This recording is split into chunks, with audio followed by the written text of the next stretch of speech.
ये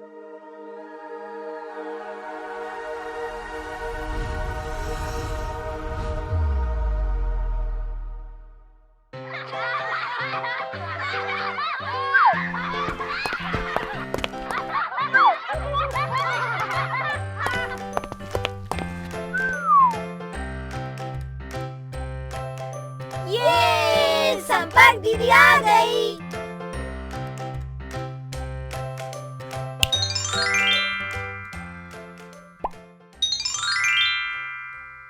साहचर्य गुण। इस वीडियो में हम सीखेंगे योग का साहचर्य गुण, घटाव का साहचर्य गुण, गुणा का साहचर्य गुण, भाग का साहचर्य गुण।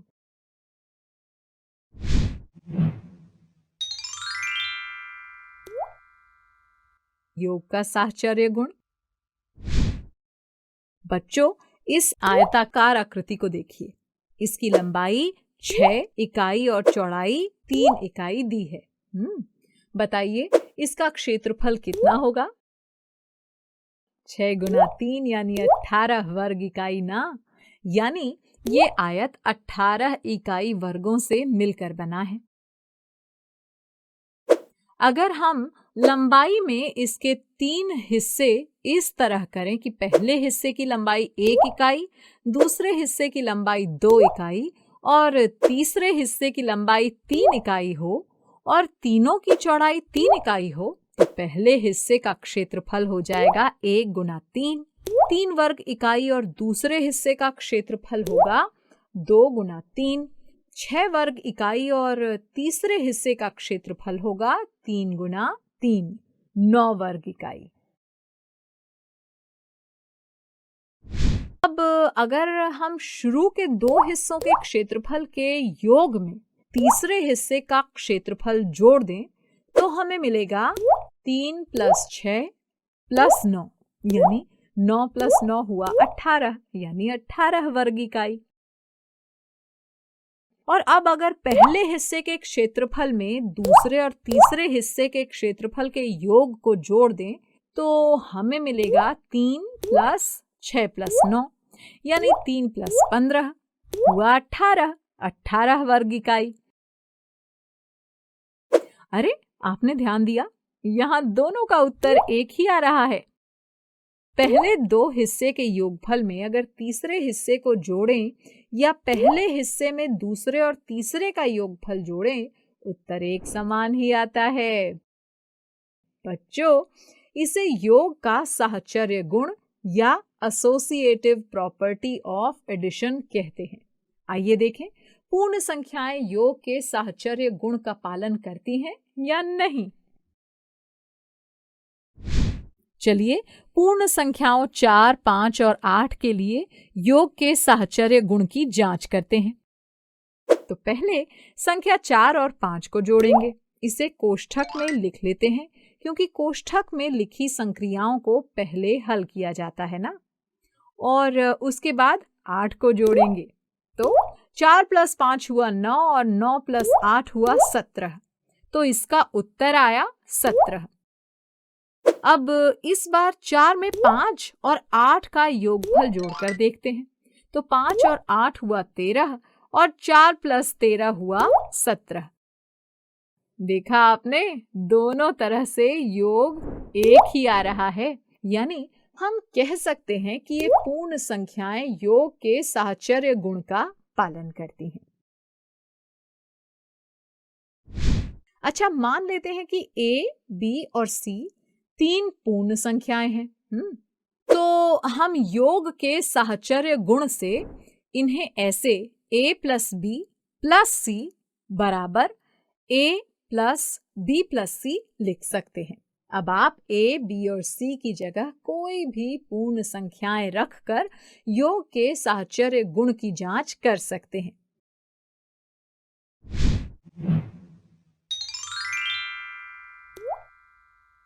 घटाव का साहचर्य गुण।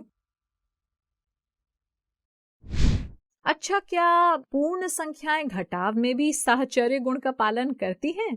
आइए एक उदाहरण से इसकी जांच करें। मान लेते हैं हमारे पास पूर्ण संख्याएं हैं 9, 4 और 2। 9 माइनस 4 माइनस 2 में 9 माइनस 4 को कोष्ठक में लिख लेंगे और फिर उसमें से 2 को घटा देंगे। तो 9 माइनस 4 हुआ 5 और 5 माइनस 2 हुआ 3। अब 9 में से 4 और 2 के अंतर को घटा लेते हैं। तो इस बार 4 और 2 को कोष्ठक में लिख लेंगे। 4 माइनस 2 हुआ 2 और 9 माइनस 2 होगा 7। देखिए, पहले उत्तर 3 आया था और अब 7 आया है। अरे ये दोनों उत्तर तो अलग अलग हैं। यानी बच्चों, हम कह सकते हैं कि पूर्ण संख्याएं घटाव में साहचर्य गुण का पालन नहीं करती हैं।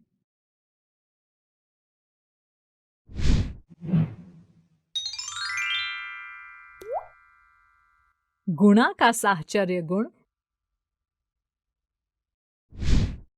अच्छा, क्या पूर्ण संख्याएं गुणा में साहचर्य गुण का पालन करती हैं? 3 पूर्ण संख्याएं ले लेते हैं, 3, 2 और 5। आइए इन संख्याओं के साथ गुणा के साहचर्य नियम की जांच करते हैं। तो 3 गुणा 2 गुणा 5, इसमें पहले 3 गुणा 2 को हल कर लेते हैं और फिर गुणनफल में 5 का गुणा कर देंगे। तो 3 और 2 को हम कोष्ठक में लिख लेंगे। तो 3 गुणा 2 हुआ 6 और 6 गुणा 5 हुआ 30। अब 2 गुणा 5 को पहले हल कर लेंगे और गुणनफल में 3 का गुणा कर देंगे। तो 2 और 5 को कोष्ठक में लिख लेते हैं और 2 गुणा 5 हुआ 10 और 3 गुणा 10 हुआ 30। आपने ध्यान दिया, दोनों बार उत्तर एक ही आया। यानी पूर्ण संख्याएं गुणा में साहचर्य गुण का पालन करती हैं। अगर A, B और C को 3 पूर्ण संख्याएं मान लें तो हम गुणा के साहचर्य गुण से इन्हें ऐसे A Guna B Guna C बराबर A Guna B Guna C लिख सकते हैं। बस अब A, B और C की जगह कोई भी पूर्ण संख्या रखकर गुणा के साहचर्य गुण की जांच कर सकते हैं।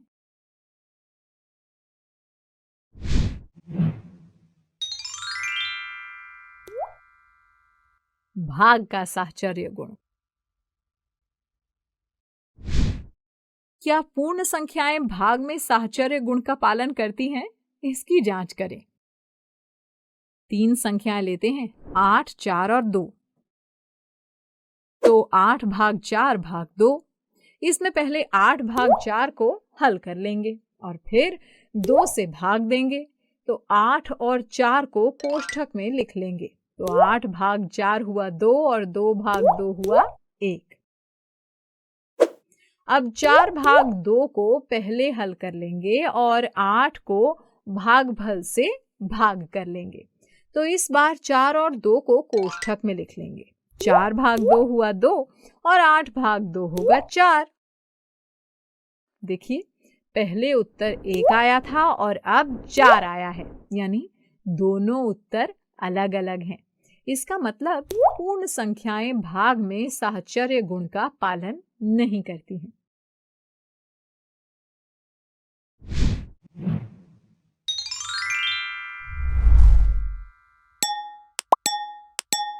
आइए अब कुछ सवाल जवाब करते हैं।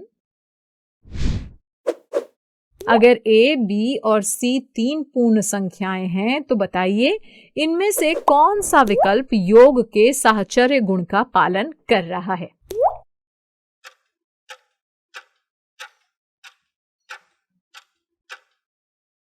बिल्कुल सही, विकल्प B। यानी A plus B plus C बराबर A plus B plus C योग के साहचर्य गुण का पालन कर रहा है।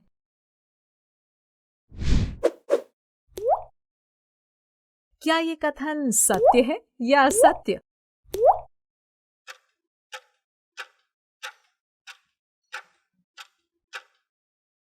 हाँ, सभी पूर्ण संख्याएं योग के साहचर्य गुण का पालन करती हैं। यानी ये कथन सत्य है।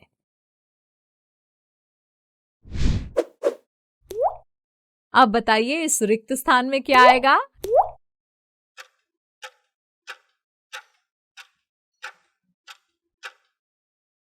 शाबाश, 4 आएगा। यहाँ 4 + 6 + 2 को साहचर्य गुण से 4 + 6 + 2 लिखा गया है।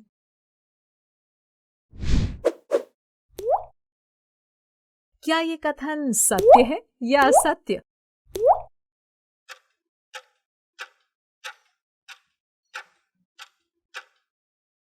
नहीं, सभी पूर्ण संख्याएं घटाव के साहचर्य गुण का पालन नहीं करती हैं, यानी ये कथन असत्य है। बच्चों, क्या ये सही लिखा है?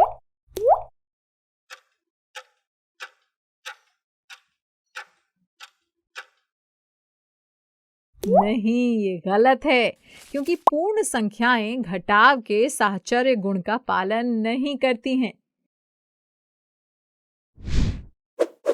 अगर A, B और C 3 पूर्ण संख्याएं हैं, तो बताइए इनमें से कौन सा विकल्प गुणा के साहचर्य गुण का पालन कर रहा है?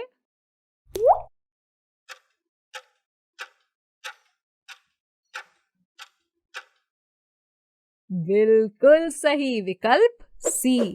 A Guna B Guna C बराबर A Guna B Guna C, गुणा के साहचर्य गुण का पालन कर रहा है।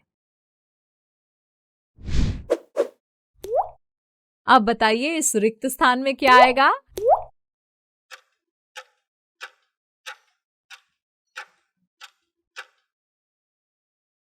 दो आएगा ना, शाबाश। यहाँ 5 गुना 4 गुना 2 को साहचर्य गुण से 5 गुना 4 गुना 2 लिखा गया है।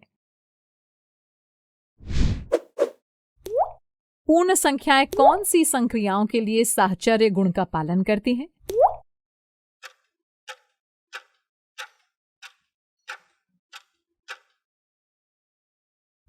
हाँ, पूर्ण संख्याएं योग और गुणा के लिए साहचर्य गुण का पालन करती हैं। बच्चों, साहचर्य गुण के ऐसे ही बहुत सारे सवाल वर्कबुक में दिए हैं, इनका खूब अभ्यास करिए।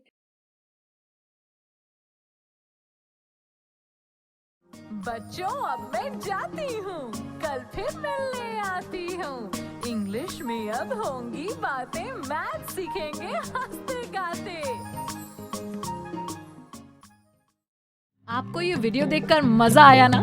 अगर आप इस वीडियो से संबंधित अन्य संसाधन जैसे कि अन्य वीडियो, गतिविधियां, क्विज इत्यादि देखना चाहते हैं, तो अभी डाउनलोड करें संपर्क स्मार्ट शाला मोबाइल एप्लीकेशन। और हाँ, अगर आपको ये वीडियो अच्छा लगा हो तो इसे जरूर लाइक करें। और भी नए नए वीडियोस देखने के लिए सब्सक्राइब बटन पर क्लिक करना न भूलें। मिलते हैं बहुत जल्द YouTube और संपर्क स्मार्ट शाला ऐप पर।